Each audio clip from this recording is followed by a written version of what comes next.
Hi, I'm Ken Newman, historian for Battleship New Jersey, and today we're on a bit of a road trip. We're at Cape Henlopen State Park in Delaware, at historic Fort Miles. Fort Miles was a coastal defense battery on the Delaware coast here, protecting the Delaware Bay and River from the threat of German attack during World War II. So today we're going to be talking about the different guns that would have been placed all around the fort itself, just like the one here behind me. This is a 3-inch 50 caliber gun. Its main purpose here at Fort Miles would have been for anti-aircraft protection, but it was also capable of shooting at ships and other things as well. This has an effective range of roughly around 11,000 yards, and each one of these guns is crewed by about 15 men. So here's another one of the guns that would have been here at Fort Miles.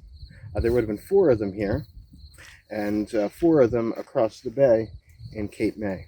This is a 155 millimeter gun. It would have fired a 125-pound projectile, and it also would have been crewed by a team of about 18.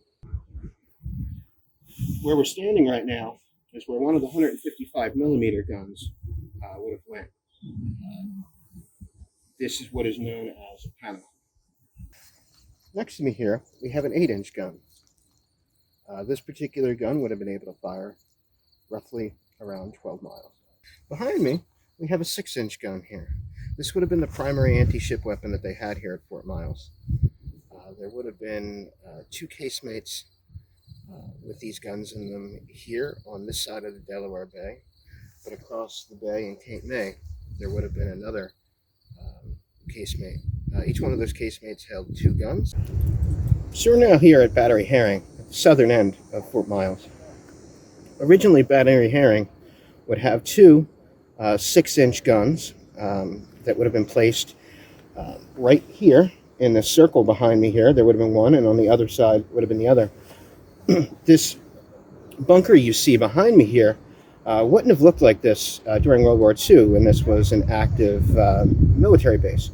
This would all have been covered with sand and vegetation to camouflage it from any enemy that might be trying to destroy this particular bunker, either from the air or from the sea.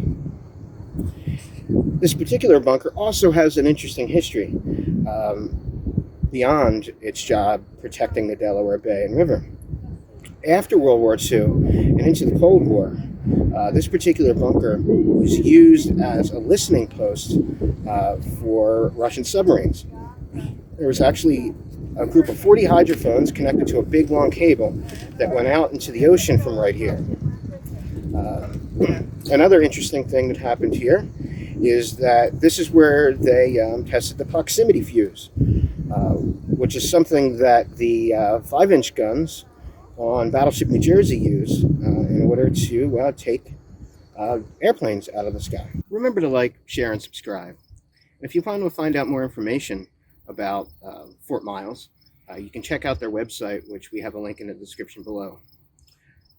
We'd like to thank Fort Miles for having us here today. If you'd like to support the videos that we make, we also currently have a Gofundme campaign going on. And also, if you'd like to donate to Fort Miles and the Battleship New Jersey, please do so.